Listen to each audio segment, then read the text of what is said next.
Great work. Love you. I love my Mike's the best. Paul's got to get done. Man, what time did you get to work?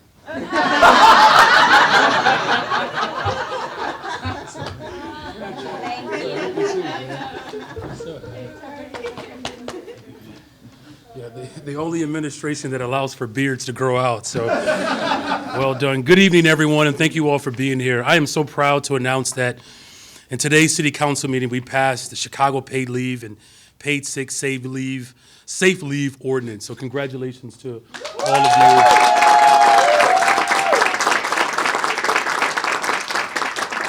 You know, with this ordinance, it is further demonstration that the city of Chicago is truly the greatest freaking city in the world.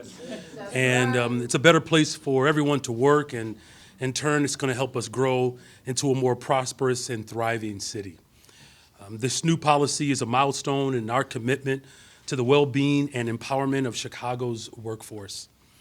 And not just an ordinance, though. This is not just an ordinance.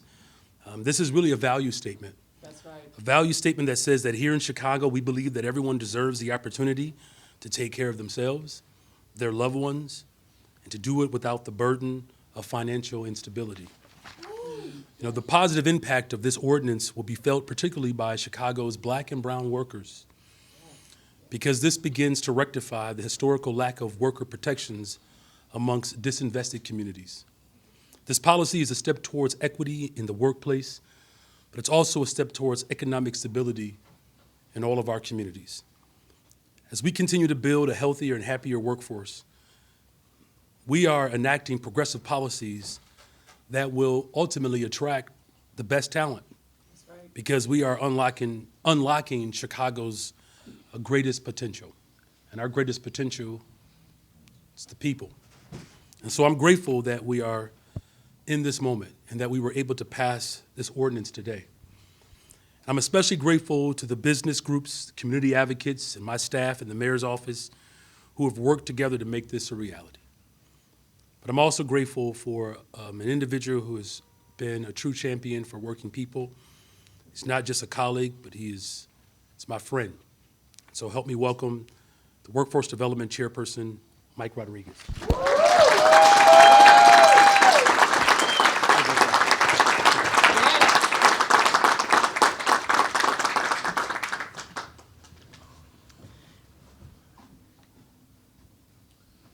You know, it's been a long while working on paid leave.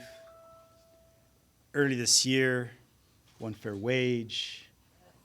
Before that, so many fights, so much struggle, but we overcome.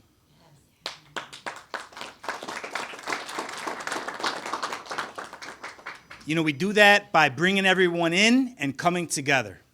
The fact is, we had community at the table. We had labor at the table. And we had business at the table. And while we all didn't agree, we all compromised. This was an effort. This was a bill that was passed, an ordinance that was passed out of compromise. That was passed out of us coming together and struggling, because the end result is one for a greater Chicago.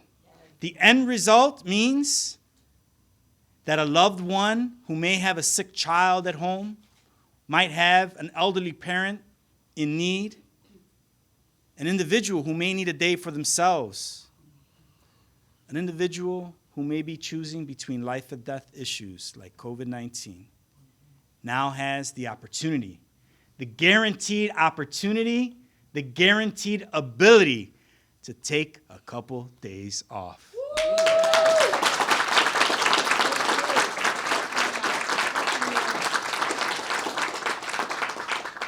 So I want to thank my colleagues, particularly those in the Black Caucus, who came together with individuals from the Latino and Progressive Caucus to make sure that this ordinance worked for everybody.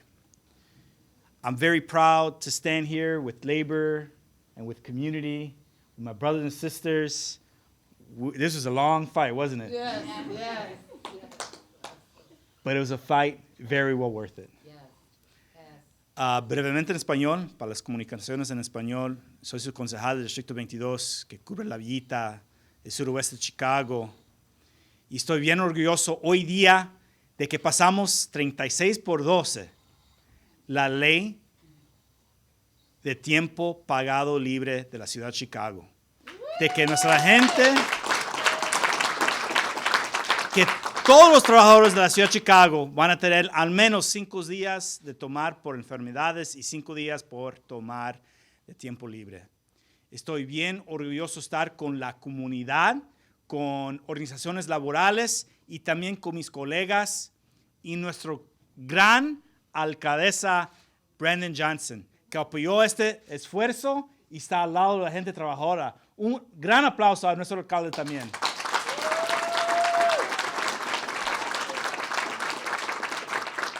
And Brandon said we were friends. We go back. We've been a part of some stuff for a while now. And I got to say, Mayor, it's a great honor to work with you every day to make the lives of the citizens of the city of Chicago that much better. Thank you for your leadership, my friend.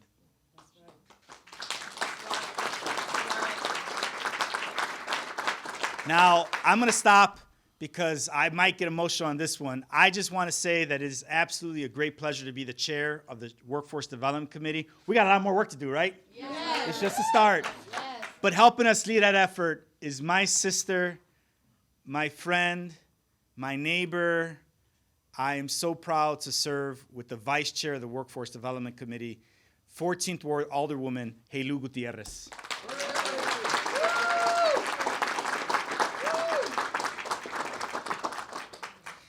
Halu Gutierrez, 14th Ward Alderwoman, representing an area of Brighton Park, Gage Park, Archer Heights, Chicago Lone, and West Elson. Happy to be the Vice Chair of the Workforce and Development Committee.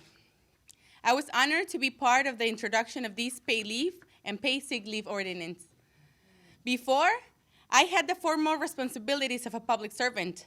I was an immigrant who faced many of the same challenges that our hardworking communities face on a daily basis. When I worked in the restaurant industry, I also didn't have paid time off. So when I got sick, I still had to go to work because otherwise I would get disciplined and I was in danger of losing my job or being absent. And I would like to share a story with you all. When I was running for this position, I was knocking on doors and a mama of 4 told me, and I will never forget, when you are elected, please introduce legislation that will help us and vote for what is right and always advocate for working people. And that is why I passionately supported the pay leave and pay sick leave ordinance. In our ward, where the working class, many of whom are immigrants, form the backbone. And this measure is not just policy, it's lifeline. No one should face the impossible choice between health, family, and wages. This ordinance is our commitment to justice, fairness, and compassion. As an immigrant, I've experienced the struggles firsthand. This is our chance to stand united, to invest in the well-being and prosperity of every single resident in the beautiful city of Chicago. Real quick in Spanish, I'm Halu Gutierrez, la concejal del Distrito 14, que representa un poco de Brighton Park, Gage Park, Archer Heights, Chicago Lone y West Elson, y la vicepresidenta del Comité de Desarrollo de la Fuerza Laboral.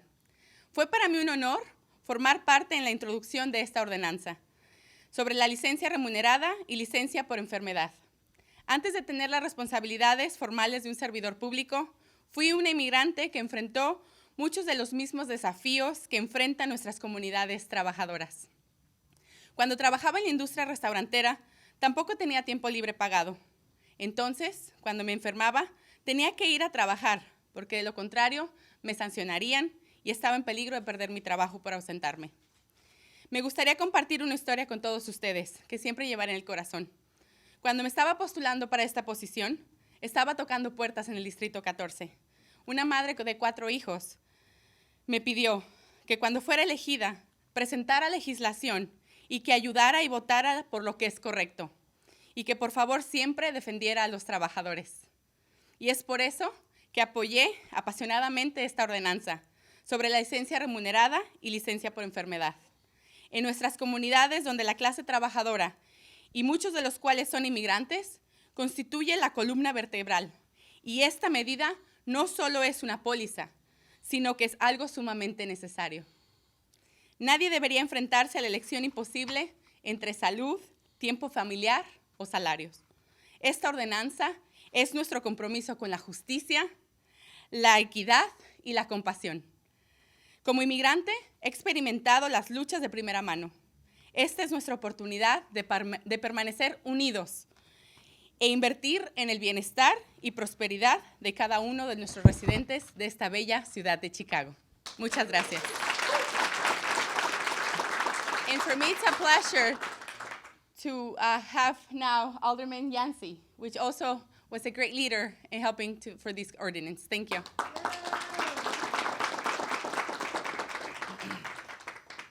Good evening, everyone. My name is Desmond Yansy. I'm the alderman of the 5th Ward, representing the communities of Hyde Park, South Shore, Woodlawn, and Greater Grand Crossing. Before coming to this body, I spent 15 years as a retail worker and about the same amount of time as a labor and community organizer. And one thing that is true is that this city is better when we all come together to write and create policies that work for the best of us. You know, I came to and first let me thank Chairman Rodriguez for asking me to play a role in moving this ordinance forward. And you know, when I had the opportunity to talk with not just workers, but community members about how important it would be to pass this ordinance, to give people an opportunity for time off, I think about my own experiences as a young retail worker who, you know, many times had our own things that we needed to deal with, whether it was trying to manage and navigate school and work, or sometimes, I think I heard earlier today, just needing a day off to be able to deal with our own personal things. And in those days, having to worry about losing a few hours of work or being able to take care of myself. And today, workers don't have to choose anymore.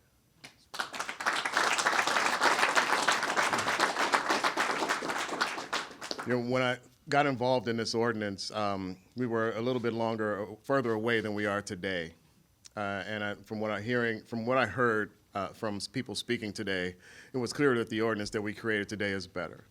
And it's better because all of us were involved in shaping this ordinance and sharing our views and really just making sure that everyone involved understood the importance of making sure that workers were taken care of. You know, again, as a former retail worker and as a union organizer, I believe in workers, stand with workers, and I'm just honored to be able to have voted yes in support of this ordinance. I've known the mayor and the chairman and vice chair for quite a long time, and to be able to do that work along with labor partners that I've also known for a long time is really the reason why I ran. So continue to see great work from this administration, and again, thank you, Mayor Johnson, for your leadership on this issue.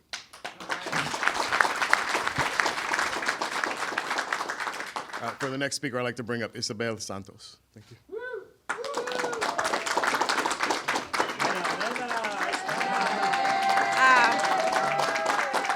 Buenas noches. Primeramente, quiero dar las gracias a los que votaron hoy a favor, al alcalde, por permitirnos ser esa empatía que tienen con nosotros, con la fuerza laboral. ¿Quién es la fuerza laboral? Nuestros compañeros, todos los que están aquí y que en la pandemia dijeron, no importa el lenguaje, no importa la raza, no importa el color, nosotros vamos a trabajar porque tenemos que mantener esta economía, tenemos que salir adelante. Si no nos detuvo una pandemia, no creo que nos va a detener 5 días que van a estar fuera mis compañeros recuperándose emocionalmente, dándoles tiempo de calidad a su familia y manteniendo una vida social mejor. Y por supuesto regresar bien duro a trabajar y agradeciendo a los jefes de mantenerlos en un lugar donde se les trata bien, donde se reconoce su trabajo y su esfuerzo. Esa es mi misión. Compañeros, ganamos, demos las gracias, demostremos como siempre lo hemos demostrado que seguimos trabajando bien fuerte.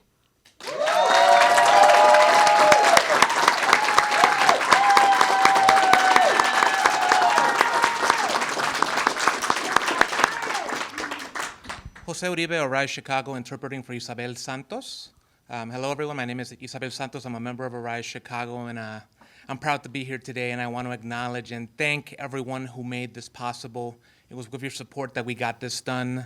I want to thank the alderman who introduced this and saw it through the finish line. We want to thank our great mayor, Brandon Johnson. And, you know, I just want to say that we're unstoppable. You know, a pandemic didn't shut us down, and, you know, paid time off is going to be something that is going to make work so much better. It's not going to set us back. It's going to move us forward. And Chicago no está dividido, está unido. Trabajamos todas las razas, todos. right, and you know, she's reiterating Chicago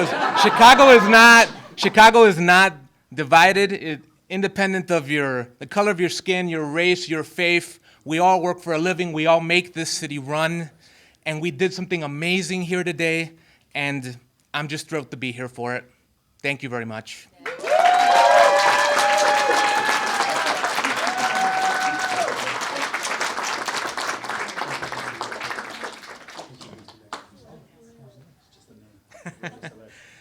All right, so up next we want to call up Sharita Ellen.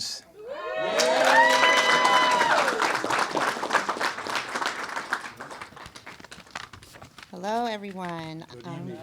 Good evening. Oh, it is evening.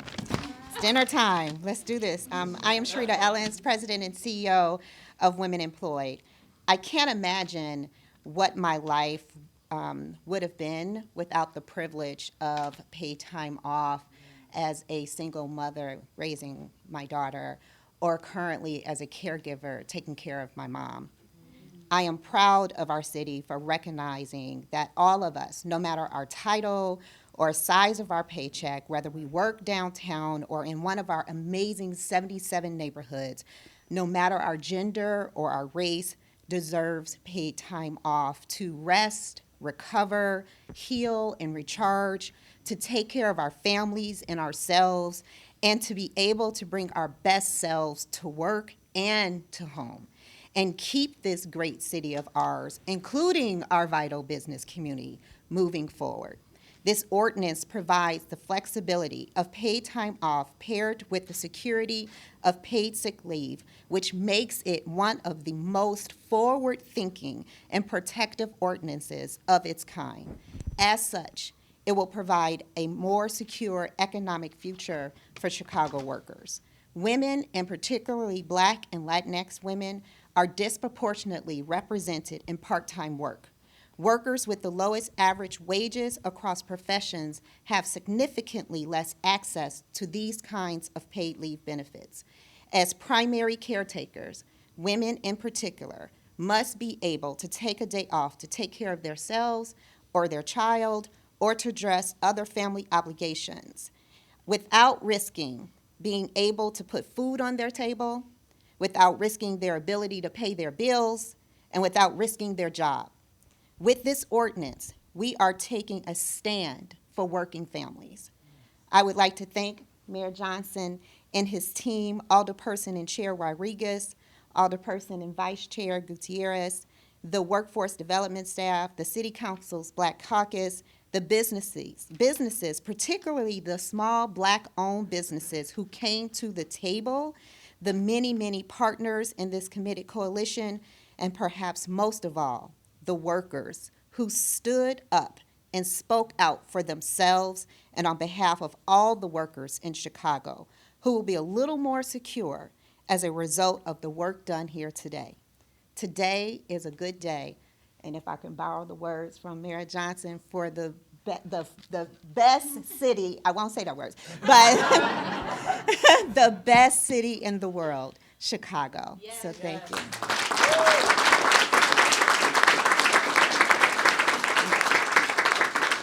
I am going to bounce it back over to Mayor Johnson to close us out. Thank you. Well done, everyone. Thank you. I just want to also acknowledge another colleague of ours is here, the Alder of the 40th Ward, Vasquez is here. Thank you for being here. And then, of course, our labor partners, the president of Chicago Federation of Labor, Bob Ryder, is here. Thank you for your support. President of SEIU Local 1, Jeannie Kastrup, thank you for being here.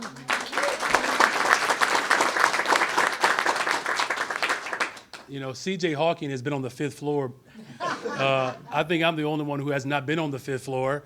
But C.J. Hawking from Arise Chicago, thank you for your leadership.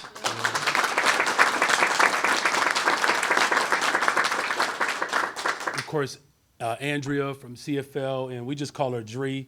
Thank you, Dree, from AFSCME. Right?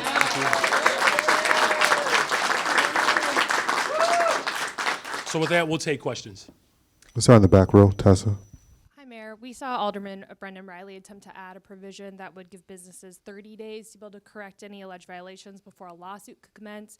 Do you support adding, a grace period for businesses, even if it's for a shorter amount of time than that? So Alder Jason Irvin entered a very similar substitute.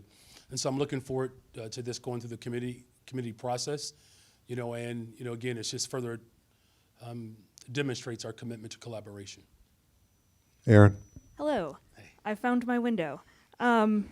So the city council, I love being here, but the city council has met 6 times in October, 4 times so far in November, 1 more at least next week.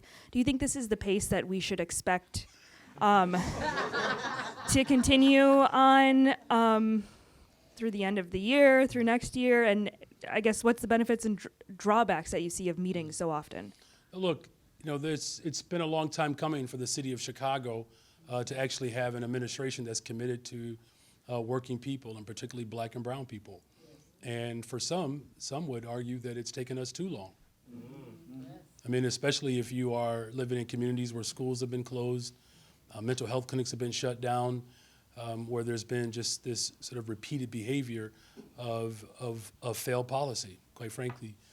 Look, I do appreciate the hard work of the city council. I do appreciate the work of their teams. You all know I come from the legislative branch as a county commissioner. It's not just our alders that are doing the work, right? They have a staff.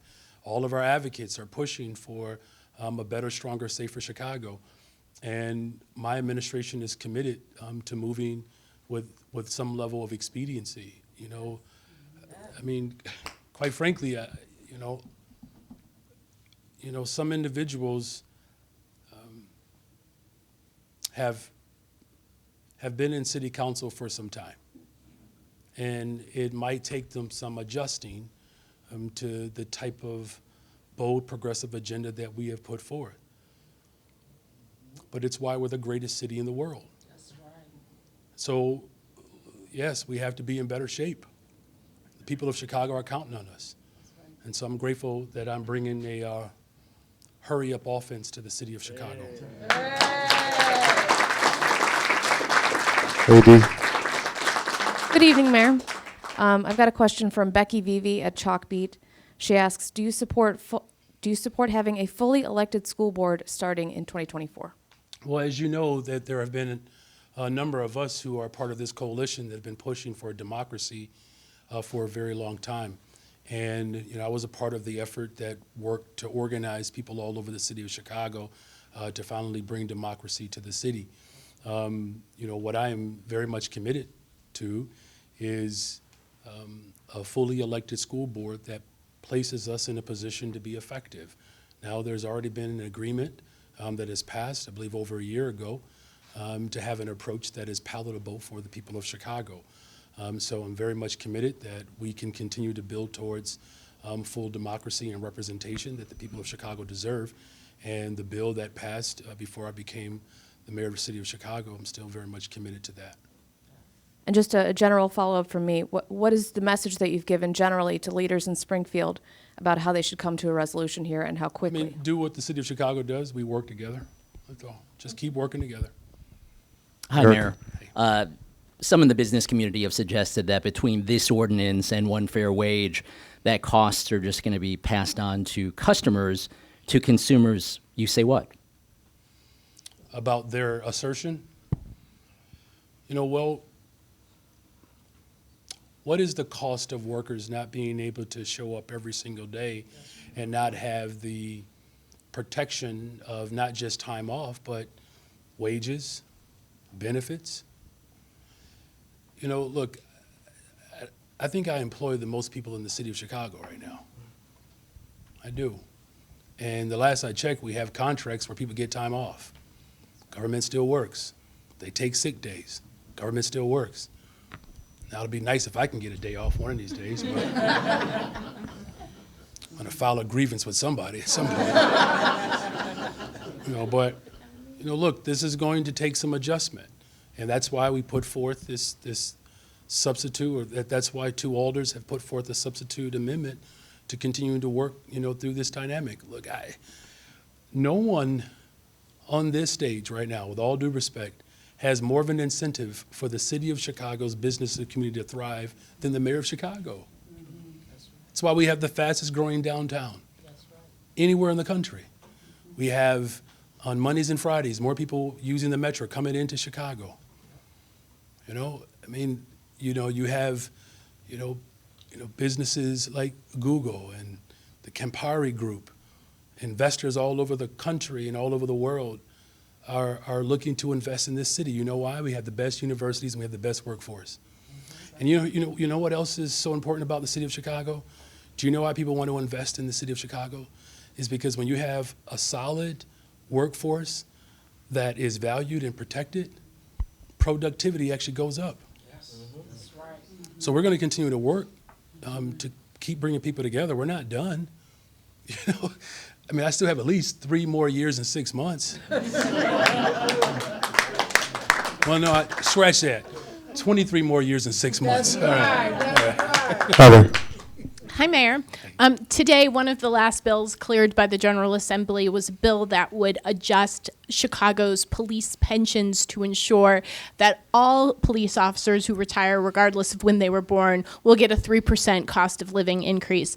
Will you ask Governor Pritzker to sign that bill, and are you concerned about the financial implications of it on Chicago's budget? You know, thank you, that's a good question. You know, when I was first sworn, actually during the transition, remember I worked with the local 2, the firefighters, as well as the Fraternal Order of Police, to give us some time to work through some other dynamics so that, you know, the financial responsibility that we have as a city, that it is administered responsibly. And, you know, I've long said that, you know, individuals that work and dedicate their lives to the people of Chicago should have retirement security. My position on retirement security hasn't changed. You know, this is why, you know, many people talk about how they support police officers until it's time for them to retire. It's an oxymoron, I guess. I support, but if you give 25, 30 years of service, we don't want to take care of you in your retirement. So, you know, I believe that retirement security is a must. These are people who are small business owners. These are people who coach, teach Sunday school. And so we're going to continue to work together to make sure that we can fulfill the expectations of those who've dedicated their lives to service. Thank you. Jim. Good evening, Mr. Mayor. Good evening.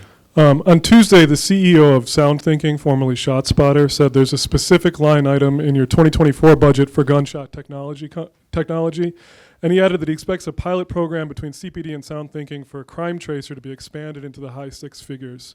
Why is the city buying a new product from this company, and what would you say to your supporters who expect you to cancel the ShotSpotter contract? The ShotSpotter contract ends in February, and we'll review it once it comes up for expiration in February. And the new products that the city's buying from from Sound Thinking? So as I said, the ShotSpotter contract expires in February, and once it comes up for expiration, we'll be able to have that conversation.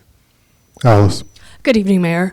Your team gave a briefing about migrants earlier where they said that we're still a couple weeks out from the assessments on the base camps to be finished, but they are looking into expanding existing shelter capacity and working with faith-based organizations such as the Archdiocese on adding shelter space. Could you detail those plans, and do you think they're enough to ensure that, you know, hundreds of migrants won't be sleeping outside during the next freeze? Well, that's the top priority. Look, there are migrants who are on floors in police stations and sleeping outside, and you know the crises that, quite frankly, as you all know, is the result of just bad foreign policy, as well as just bad national policy.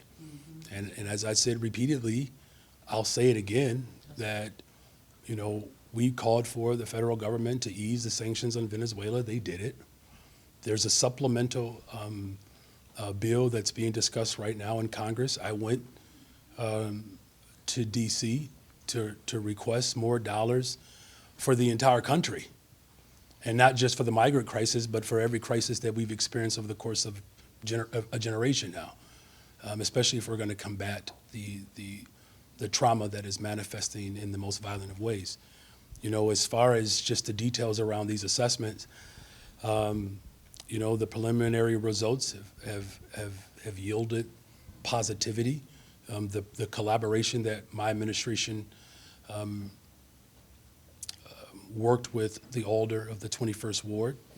Now that purchase has moved forward, we can start setting up our operations there, and then we'll continue to look at our footprint as I've done since I've been in office, opening up a new shelter essentially every single week. And so that plan is still in the works, as well as the plan to make sure that we're not leaving behind communities that have been disinvested in historically. And so what I'm grateful for is the tremendous amount of advocacy from Black and brown communities in particular that allow us to invest in communities like the 21st Ward, while also making sure that we are meeting this international crisis and demanding that the state of Illinois and the federal government to put more skin in the game. Thank you for that question. Lee. Hi, Mayor. Thanks for doing this. Want to go back to school board elections real quick.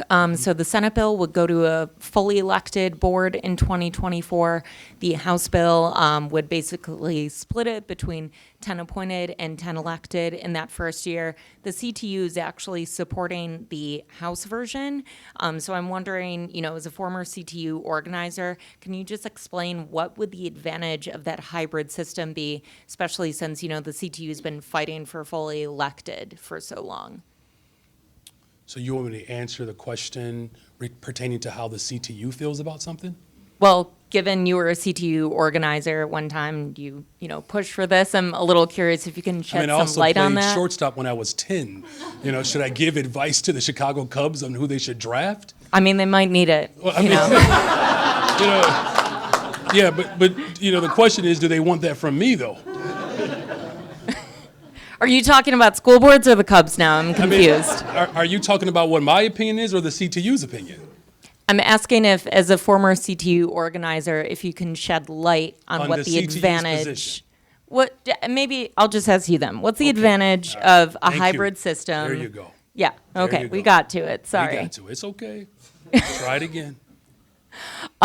What's the advantage of a hybrid system of keeping 10 appointed, having 10 elected, especially given this has been, such a fight to get to elected? Yeah, so look, my position has always been very clear that, a fully elected school board is what we want. Remember that there were concerns about, how that transition takes place. There are a number of entanglements that still have to be worked through, that this new governing body that has never taken place in the city of Chicago, that moving forward with some care and sensitivity and some thoughtfulness has, been a part of multiple agreements. And, as much as, clearly we're a body that wants to move with expediency, but we also recognize that moving forward with some care and thoughtfulness also has tremendous value. This is going to be a tremendous adjustment for the people of Chicago, and adjusting in a way that provides confidence in a new body of government.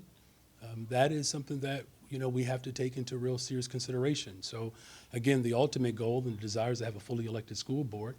We also want to make sure that transition is done in a way that's sensitive to the very people who are expecting it to work. What we don't want is to set individuals up with expectations that cannot be met. Last question, Justin. Mayor, so the version of this that was set for a committee vote about a week ago, maybe a little over a week ago now, it would have given 12 days off to workers. Your administration, the Black Caucus stepped in, forced further negotiations, and now it's at 10 days and some other, concessions were made, but the larger business coalition that was negotiating are still opposed to it. So I guess, it was a gamble to step in and kind of or try to compromise again. Workers essentially lost 2 days out of that compromise. What do you think was gained, and do you still think it was worth it to try to keep I conceding? appreciate the question, Justice. I wouldn't characterize that I forced a conversation, right? These are my friends. I don't have to force my friends to do anything. I think what I wanted to just lift up is that it turns out that my friends trust me, and I trust them. That's what relationships are built on. It's not about what someone lost and what someone didn't get, and people walk away from the table and they're still not satisfied. We're building trust in this city. Aren't you glad that we're doing that finally in this city? Yes. I mean, once upon a time, this coalition was not even at the table. I can tell you because we were blocking elevators taking a rest in this building. That's right. That's true. Me and Mike had more hair. So we're building trust and confidence to people that we can bring people together. And, I hope by now, after short 6 months, that I've demonstrated that. Yes, you have. And I said this when I was running. Remember when people were asking me, can I negotiate in good faith because I'm a former CTU organizer? Remember people asked that? Yeah. And what did I say to you all? Yeah. Who better to trust than someone who's been there? So that's what this is about. It's built on trust. I'm so grateful that I have siblings in a movement that trusted us enough to be able to come up with an agreement and a compromise that has created one of the most progressive administrations that we've seen in an entire generation. Thank you all very much. Thank you all.